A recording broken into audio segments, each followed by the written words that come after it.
I wanted to make this video because I recently saw a film called Britannic, and since I know a thing or two about the Olympic class ocean liners, I thought I'd make a video talking about everything wrong with this movie from a ship standpoint, since the storyline is something that I just don't understand and would make the video too long.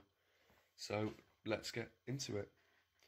The movie starts off with the scene of a passenger-style tugboat, and we see the first poor thing about this movie: the horrible, dated CGI effects. I mean, look at the boat's wake. It looks really unrealistic here.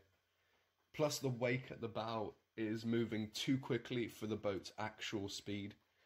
I don't think the boat would really even create a wake at the bow at that speed. So that's really bad.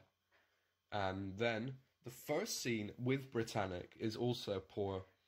Again, with the boat's horrid wake CGI, and the fact that Britannic should have a string of green lights along the side of it, since it has that in later scenes, but not in this scene. I'm not sure why. And it also doesn't look very dirty compared to real life, where it was covered in coal dust, and that would have been really visible with the white livery, but it still looks clean, which is weird. And then we meet Captain Bartlet, and whoever did the casting for this movie did quite a bad job, since they hired someone who didn't look like Bartlett at all. And also, throughout the film, they get his name wrong and call him Barrett, which is kind of strange to see how they got it so close yet so far. And then we have this scene where Bartlett is given a note with the word secret on it. I find this kind of cliche, knowing that this is supposed to be a shocking scene, because the main character is then revealed to be with military intelligence, and that's the whole plot of the movie, okay? And to have it delivered with a note that has some cartoon secret over it is kind of silly, right? But then, once the ship is finally setting off, we get 3 different shots. One in the engine room, one of the propellers, and one of the bow. The engines look really unnatural here, and I don't know why, but I think the 2 components of the engine are moving at different speeds, which just makes it look unnatural. Plus, the set just turns to fog in the background. There isn't an end to the set. And with the propellers, there's not much to say other than they look nothing like Britannic or Titanic or Olympic's real propellers. You know, they look too dirty. It was a new ship, right? Only been sailing for maybe 2 years, I think. So they couldn't really get dirty, right? And for the bow, the bad wake effect is back, and the ship is moving too slow for what was just shown with the propellers. Right, in that shot with the propellers, yeah? It was moving quite quick, maybe 10 knots, possibly 15.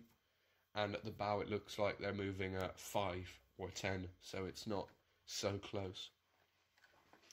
And then we have a scene where we see a U-boat that is chasing Britannic, which isn't possible at all, because U-boats move quite slower than ocean liners like Britannic.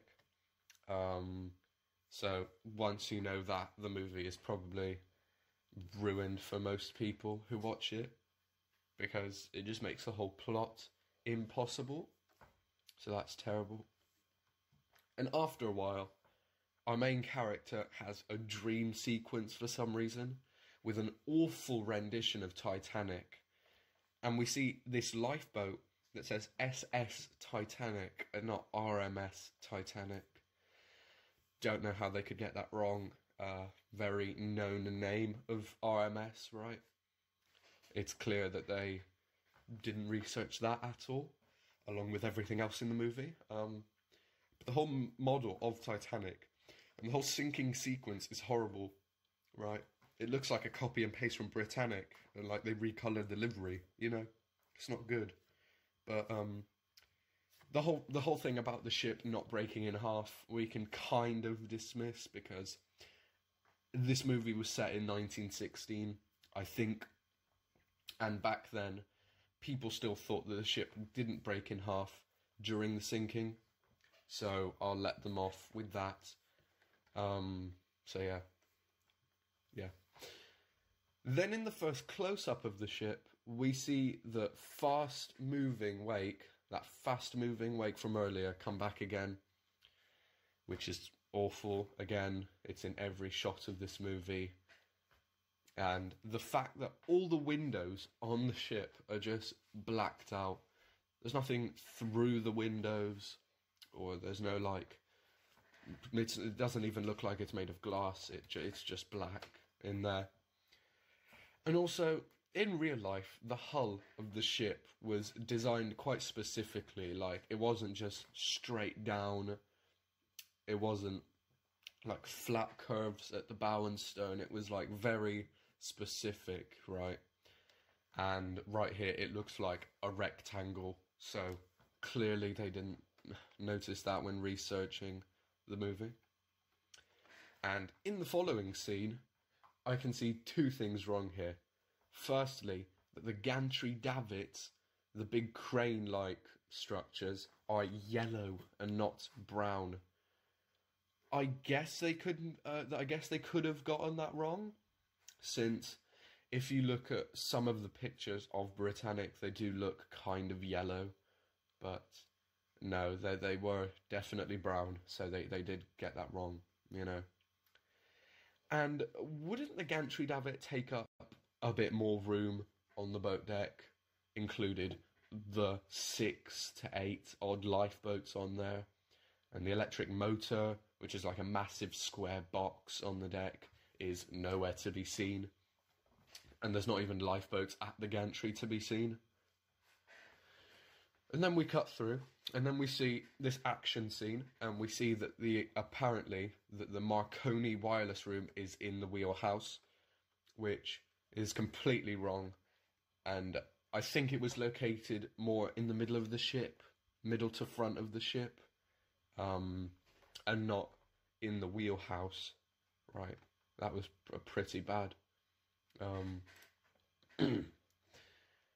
And even in the Wheelhouse, you can see that they miss out some more specific things that are supposed to be there, like the list detector, like a little machine that shows how much list the ship is taking on.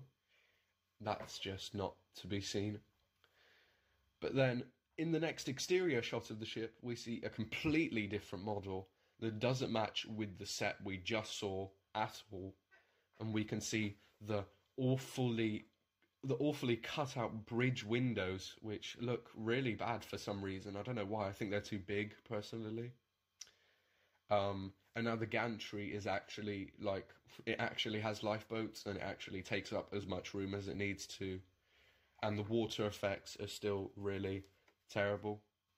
And then, in the most action-packed scene in the movie, we can see that a fictional ship called HMS Victoria reports a periscope on their starboard bow, and Bartlet says to turn the ship hard to port, which the helmsman does. But the helm, the steering wheel, doesn't look very rigid or sturdy, or like it's actually going to turn the ship. It looks very useless and light. And the telegraphs, the engine order telegraphs, look nothing like Britannic's. They look like they're off a completely different ship. And this is the same U-boat that can maintain like 21 knots or more, like the Britannic did. Okay? And in that same sequence, we see that a crew member claims that this ship is unsinkable, which I'm pretty sure was never an actual claim for Britannic or even Titanic. But prove me wrong, it probably was. I don't know that. And the bow wake, again, is back. And you can also see that the anchor isn't, like, painted green in real life. I'll show you a picture, but it should be painted green, like some of it, or most of it. And that hasn't happened for some reason. And now, here is where the sinking actually begins, okay? We see one of the main characters throw some kind of flammable bottle down a coal bunker and cause an explosion. The only problem is that an explosion probably wouldn't have happened. The most that would have happened is maybe a fire, probably, but not like a catastrophic explosion that opens a hole in the side of the ship. And then we see a crew member reading a damage report to the captain, who says, damage is in the port bow in one of the coal bunkers, which isn't the side Britannic hit the mine in real life. And also, like, further on in the movie, you'll see that it lists to starboard, right? And that's not port, obviously. It lists to the right, and the damage was in the left, so that's not quite possible. So yeah, we see that disproved later on. And in that same scene, we can see this piece of poor acting from the actors here. We see a crew member struggling to set a telegraph for some reason. I don't know why he's doing that. Looks like he's putting it on standby. And I don't know why, because I'm pretty sure that telegraph, obviously, there's meant to be 5 telegraphs in the bridge. And I think in this movie there was only like 3. I'm not currently viewing the movie right now, so I wouldn't know, but I think there's 3. And yeah, he's just setting it to standby for some reason. I think he's even using the wrong telegraph for that, but obviously, since no research was done in this movie. And the helmsman pretending, I guess, to turn the wheel as if he had been ordered to do so. It really looks like the actor just didn't want to be seen in this shot, or maybe wanted to be seen like he knew what he was doing, but clearly not. And later on in the sinking, we can see many passengers rushing up, apparently the grand staircase, which looks nothing like the actual grand staircase which was on the Britannic, right? I'll show you a picture. That's what it actually looked like. And it doesn't look anything like it. It looks like, I don't know, a shopping, like, mall or shopping centre, like, staircase. It looks horrible. They were better off copying the James Cameron movie on that, I can tell you. And another really horrible scene here.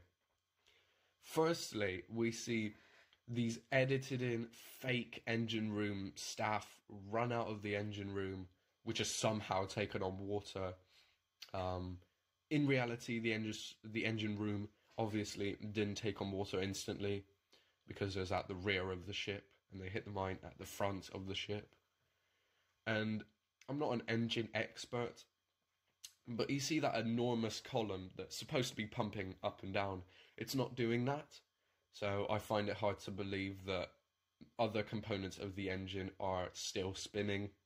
So don't know how that's happening. Maybe an animation error. And then we see the engines explode, which never happened and never would happen, I guess. I don't think engines just explode like that. I don't think that's how they work. But no, that couldn't happen. It's awful. And then somehow the explosion opens the hole in the ship's hull from earlier, like, it makes it even bigger somehow. But the explosion from earlier was in the port bow, and know how I said that the engine room explosion opened that hole more? It doesn't make sense, because the engines were in the stern at the back, and the holes at the port bow at the front, which there's no way an explosion could have made it that far, like, through the ship. That is just terrible, absolutely. Don't know how you can mess that up, really. So yeah, that's just more lack of research, really. And then, in the following scene, Bartlet says to a crew member that we're not going to make it, and that they're abandoning ship. Which in real life, it was a bit more complicated than that. I don't really have the full gist of it either, but if I remember correct, that they tried to beach the ship on the nearby island called Kia, right? They were sailing in the Kia Channel, and they had to turn right to try and beach it on the Kia island. And then they abandoned ship and then continued to try to beach it, and then abandoned ship again. I'm not sure, but you can watch any like recent video of Britannic sinking. Obviously not real footage, but like an animation of how it sank. Okay, and you'll see what I'm trying to say. And then in this exterior shot of the ship, we can see a few things really. Firstly, a lifeboat, which is conveniently placed in the water for a later scene, which would never happen in real life. Never did and never would. You wouldn't leave a lifeboat like that, you know? And we also see that the bow is about to go under or has already gone under. It's quite difficult to tell. But Bartlet is already in a lifeboat, which is weird because it's known that Bartlet in real life walked out the wheelhouse into the water on the bridge. So he didn't get into a lifeboat before the bow went under. That never happened. And also, again, all the windows are blacked out for some reason. I guess they didn't want to pay money to have some kind of interior at least. And plus, the entire sinking is seen to take place at around 6 in the morning, maybe 5:30. But in real life, it was around 8 in the morning. So it was blue sky, very clear. It wasn't some kind of sunrise situation. No. But then, in the most tragic scene of the movie, and in real life, we see a lifeboat getting destroyed by the incorrect propeller. They get destroyed by the starboard propeller here, and in real life they got destroyed by the port propeller. And in real life, the lifeboat got destroyed. There was 2 lifeboats that got destroyed actually, and they got destroyed a lot earlier in the sinking. So yeah, that's something that I don't know how they got wrong, just not doing any research at all. And it's even more annoying when you realise that that propeller wouldn't even have been on at the time. That propeller in real life was stopped for like 95% of the sinking, because in the explosion the rudder failed.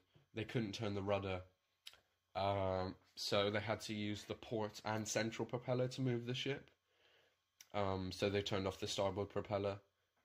So that collision is completely impossible, but still happens. And then we see one of the main characters get chopped up by the same awful CGI propeller, which is really annoying. The propeller is also spinning like way too slowly on the CGI like shot. It's really bad. And now for the most memed and infamous scene in the entire movie, we see that the propellers quickly come to a halt. We also see that the front port gantry is swung out for some reason, when in real life it was swung in, because in real life it just failed. It stopped working, which is still ridiculous to me. And then the first 2 funnels fall for some reason, / the last 2 funnels don't fall for some reason, which is hard to believe. When the whole thing capsizes so quickly, you'd expect like all the funnels to collapse, knowing in real life that the 3rd funnel collapsed when the water hadn't even reached it. So I don't know how any funnels are staying up in this condition. And the fact that the whole ship capsizes within seconds, which really shows that the directors just gave up at the end, which is just terrible. And not to mention that throughout the sinking, the propellers have been like profusely dripping water, which that should only last like seconds. Like in real life, the propellers were very like curved, so water wouldn't really stay on them for very long. But apparently there's still water like dripping off of them, which is really annoying to see because that's just impossible. And we can see that all the port lifeboats have been lowered away, which in real life, I think only 2 obviously not including the gantry boats, but like the actual like Welland boats, if you could say, on the port side. I think only 2 of them were lowered, because obviously the ship is listing right, literally to the right, and you know, you couldn't lower it from the left because it would just hit the side of the ship and probably get destroyed, just like Lusitania. They tried to do that and that completely failed. I think I also left out a bit earlier on where it's like really dark for some reason, and the ship just suddenly lists for some reason,